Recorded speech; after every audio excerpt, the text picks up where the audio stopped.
দুনিয়ার কারো কাছে চাইতে হবে না। ও বান্দা, তোমার যত প্রয়োজন আছে আমি আল্লাহর কাছে চাইবা, চাইতে দেরি আমি আল্লাহ দিতে দেরি করব না। জোরে কন্যা সুবহানাল্লাহ। কয়দিন চাইছ? কোরআন কি ঘরের মধ্যে আসেনি? কোরআনটা পড়তে পারো না, কোরআনটা কিনিয়া বাজার থেকে নিয়ে যাইবা। আগামী দিন বাজারে যাইবা, 300 টাকা 200 টাকা দিয়ে একটা কোরআন কিনবা। এই কোরআনটা বুকের মধ্যে নিয়া গার্মেন্টস থেকে বাহির হইবা, অটো চালা তারপরে বাড়িতে যাইবা, দোকান বন্ধ করে যাইবা, সবার চাহিদা পূরণ করে দিয়া এবার মাওলাকে নিয়ে বসবো। মাওলা তুমি আর আমি আর কেউ নাই। মোবাইল নিয়ে বসবা না, মোবাইলটা দূরে সরা দিয়া কোরআনটা নিয়ে বসবা। এটারে সরা ধরে কানবা, এটারে মাথায় রাখবা, এটারে চুমু খাইবা, এটারে চোখে লাগাইবা আর বলবা হাযা কালাম রব্বি, হাযা কালাম রব্বি, এটা আমার রবের কালাম, এটা আমার প্রভুর কালাম।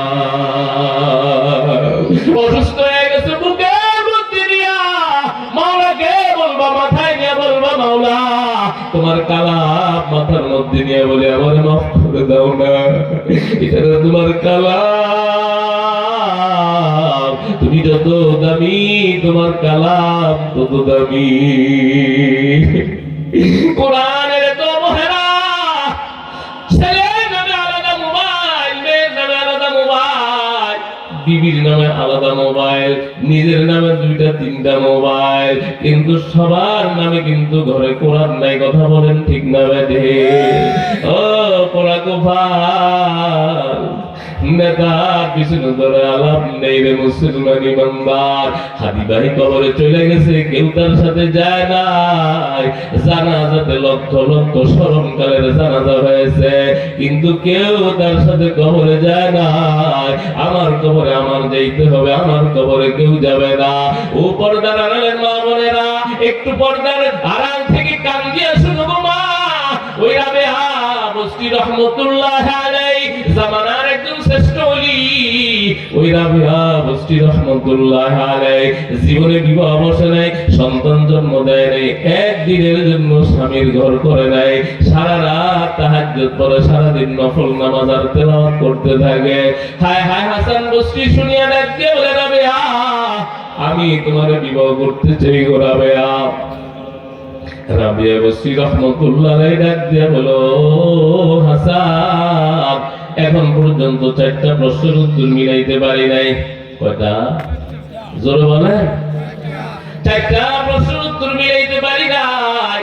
4 প্রশ্নের উত্তর মিলা দিলে আমি বিবাহ বলবো, আমি তোমার সংসার করব, সন্তান জন্ম দিব। ও রাবিয়া বস্তি রহমতুল্লাহ আলাইহি বলে হাসান এই 4 প্রশ্নের চিন্তা আমার রাত্রে ঘুম আসে না। হাসান বলে কি এমন কঠিন প্রশ্ন? রাবিয়া বস্তি ডাক দিয়া বলে সহজ না কঠিন এটা আমার জানা নাই, তবে 4টা প্রশ্নের এখন উত্তর মিলাইতে পারি নাই। 1 নাম্বার প্রশ্ন, হাসান আমি যখন মৃত্যুবরণ করব আমি ঈমান নিয়ে মৃত্যুবরণ করব না বেঈমান হয়ে মারা যাব? ও হাসান আমি যদি ঈমান নিয়ে মৃত্যুবরণ করি আমার জান্নাত রেডি হয়ে যাবে, আর আমি যদি বেঈমান হয়ে মারা যাই আমার জন্য জাহান্নাম তৈরি হয়ে যাবে। হাসান বসরি চিৎকার দিয়ে বলে রাবেয়া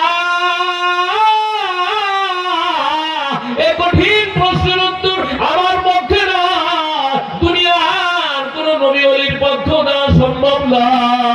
ও রাবেয়া তুমি বুঝি আখিরাত এমন করে চিন্তা করো গো রাবেয়া। ও পর্দার আড়ালের মা, কেমনে গো মা তুমি মোবাইলের জিন্দেগি গ্রহণ করেছো গো মা? কেমনে স্বামীর অবাধ্য চলো, কেমনে স্বামীর হুকুম মানো না? আমি গত পরশুদিন রংপুর মাহফিলে গেছি। আমি সৈয়দপুর বিমানবন্দরে নামার পরে আমার যে গাড়ির ড্রাইভার গাড়িতে উঠায় নিয়ে রওনা দিল মাহফিলে। ড্রাইভার চোখের পানি ফালাইয়া কিছুক্ষণ পরে আমার ডাক দেয়া বলে, হুজুর মনে কিছু করবেন না, আমি একটা প্রশ্ন আপনারে করি। আমি বলি, কি প্রশ্ন বলো বাবা? বলে, হুজুর আমার বিবি, আমার সন্তান আর আমার